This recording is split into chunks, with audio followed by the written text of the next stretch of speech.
Kasi you better watch out kapag kaganyan.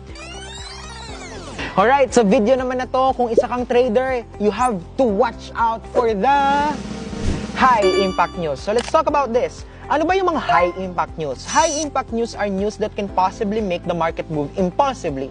So dahil sa mga high impact news, nagmo-move yung market with extreme volatility. So wag kayong magtaka kung bakit may mga malalaking candlestick dyan na pababa or minsan pataas. It's because of the high impact news. Alam niyo ba, sa forexfactory.com, it is marked as red folder. Pula yan. So, kasi you better watch out kapag kaganyan. So ito po, sa forexfactory.com, it provides up-to-date information on news affecting major and minor currencies. So ang tanong ngayon, should you trade high impact news? Dapat bang i-trade mo siya? Kung beginner ka, we should avoid high impact news as much as possible kasi wala tayong enough na strategy kapag high impact news yung tinitrade natin. And you know what? Sa high impact news, although we have Forex Factory,